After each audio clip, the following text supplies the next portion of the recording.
ইন্নামাল মুমিনুনা আল্লাযীনা ইযা যুকিরাল্লাহু ওয়াজিলাত কুলুবুহুম ওয়া ইযা তুলিয়াত আলাইহিম আয়াতুহু যাদাতুহুম ঈমানা ওয়া আলা রাব্বিহিম ইয়াতাওয়াক্কালুন। আল্লাহ বলেন যারা খাঁটি ঈমানওয়ালা এদের সামনে যখন আমার নাম বলা হবে, আল্লাহর নামের জিকির হবে, নাম উচ্চারণ হবে, তখন তাদের কলবে ঝালঝালা শুরু হয়ে যাবে, কলবের ভেতরে কম্পন। আর যখন কোরআনের তেলাওয়াত হবে তখন তাদের ঈমান এই পরিমাণ তাজা হয়ে যাবে। ঈমান যখন তাজা হয়ে যাবে, আরে একটা মানুষের চিন্তা চেতনা এমন, আমি প্রায় সময় বলি, শামসুল হক ফরিদপুরি রহমাতুল্লাহ আলাইহি বলেন, দুনিয়াতে যত মানুষ দেখো সব পাগল। কেউ টাকার পাগল, কেউ ক্ষমতার পাগল, কেউ নারীর পাগল, কেউ বাড়ির পাগল, কেউ সৌন্দর্যের পাগল। আর এ দুনিয়াতে একদল মানুষ, এরা টাকার পাগল না, গাড়ির পাগল না, বাড়ির পাগল না, সৌন্দর্যের পাগল না। এই মানুষগুলো একমাত্র আমার মাওলার পাগল। যে টাকার পাগল সে 24টা ঘন্টাই ফিকির করে টাকা, টাকা, ডানে বামে সামনে পেছনে টাকা। যে গাড়ির পাগল সে সব সময় ফিকির গাড়ি আর গাড়ি। যে বাড়ির পাগল সে 24টা ঘন্টায় ফিকির আর জিকির, বাড়ি বাড়ি বাড়ি। আর যেই বান্দার অন্তরে আমার মালিকের আগুন, ওই বান্দা বাড়ি চায় না, গাড়ি চায় না, ওই বান্দার অন্তরে সবসময় আগুন জ্বলে, আমার মালিক, আমার মালিকের তো এখনো চিনতে পারি নাই।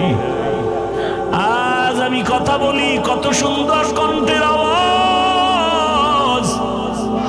এই সুন্দর কণ্ঠ কে দিলেন? তাকে তো একবারও চিনলাম না। আমারে বাড়ির মালিক, গাড়ির মালিক, সন্তানের মালিক কে বানাইছেন?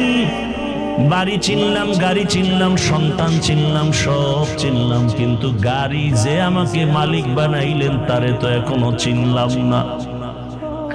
আল্লাহ তাআলা মোহাব্বত, বান্দাকেই তো আল্লাহ মোহাব্বতের দরজা খুলে ডাকেন। ইব্রাহিম নবীর মেরাজ দিলেন আগুনের মধ্যে নিয়া। আগুন জ্বলতেছে কিন্তু ইব্রাহিম জ্বলে না, কারণ আমার মালিকের কুদরতের নজর পড়ে গেছে। ইউনুস আলাইহিস সালামের সাথে মেরাজ হয় মাছের পেটের মধ্যে নিয়া। ওই মাছের পেটে গিয়াও ইউনুস আমার আল্লাহকে ভুলেন না। ওই মাছের পেটের মধ্যে ইউনুস আমার আল্লাহকে ডাকতেছেন। আল্লাহ বলেন, যে আমাকে ভুলে না আমিও তাকে ভুলতে পারি না। আল্লাহ তাআলা মুসা নবীর সাথে কথা বললেন তুর পাহাড়ে, মেরাজ। আদম আলাইহিস সালামের সাথে মেরাজ আরাফার ময়দান। আর আপনার আমার নবীর সাথে মেরাজের চূড়ান্ত ঠিকানা দিলেন আরশে আজিম। সেই মেরাজ হলো রাতের বেলা না দিনে? রাতে। কেন? বন্ধুর সাথে বন্ধুর মোহাব্বতের আলাপটা তো রাতের অন্ধকারেই ভালো হয়। এশকে আশাল আস্তে কোচো বরফরো হরচে জুজ মাশুকে বাকি জুমলা সো। আল্লাহ এজন্য নবীকে রাতের বেলা নিয়ে গেলেন, আর সে আজিমি নিয়ে কথা বলবেন। আল্লাহ তাআলা জিবরাইল আমিনকে পাঠায় বলে, যাও আমার নবীকে সাজাইয়া নিয়ে আসো আমার বাড়ি আরশে আজিমে। জান্নাত থেকে একটা বোরাক নিয়ে যাও, জান্নাত থেকে একটা বোরাক সুন্দর করে সাজাইয়া রহমতের নবীর ঘরের দরজায় নিয়ে হাজির হয়ে যাও। হুয়া হুকুম জিবরাইল কো ইউশতা বোরাকে एक जन्नत से कर इंतखाब सजा उसको ज़ेवर से तू ताब पा फिर उसको तू काबा में लेकर के जा। আল্লাহর অর্ডার হয়ে গেল, আমার রাসূলকে এখন কাছে বসায় কথা বলবেন। বোরাক নিয়ে জিবরাইল হাজির। রাতের বেলা এমন রাত নবীও ঘুমায়। মক্কা নগরীর পাশে হাতিমে কাবা, জিবরাইল আমিন বোরাকটা বাইতুল্লাহর পাশে রাখিয়া এইবার তিনি চলে গেলেন আমার রাসূলকে ঘুম থেকে সজাগ করার জন্য। নবী ঘুমন্ত অবস্থায় আছেন, রাতের গভীর। নবী কোথায় ঘুমাচ্ছেন? এই ক্ষেত্রে তিনটা মতামত পাওয়া যায়।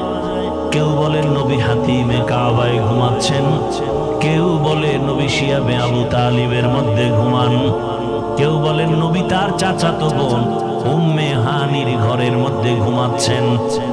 তিনটাই সহিহ। উম্মে হানির ঘর হলো শিয়াবে আবু তালিবের মাঝখানে।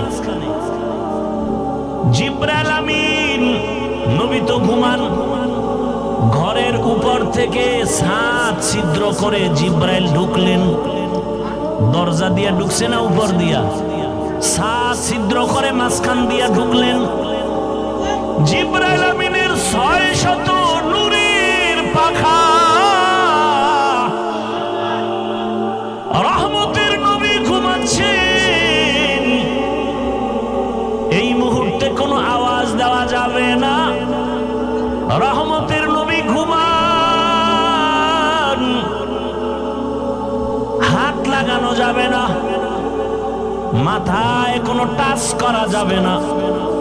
জিবরাইল 600 নূরের পাখা এক পাশে রেখে রহমতের নবীর কদম মোবারকের তলায় গিয়ে একটু পাখা লাগায় দিলেন। কেউ বলেন জিব্বা লাগাইছেন।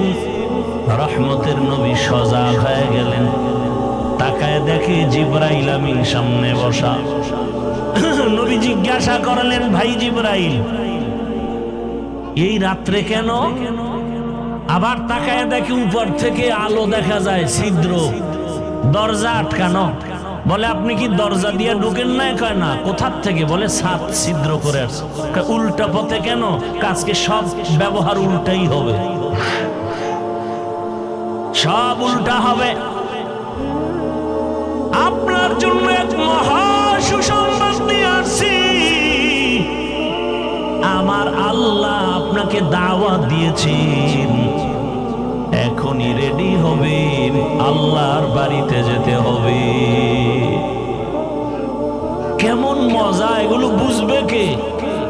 বুঝবে কে?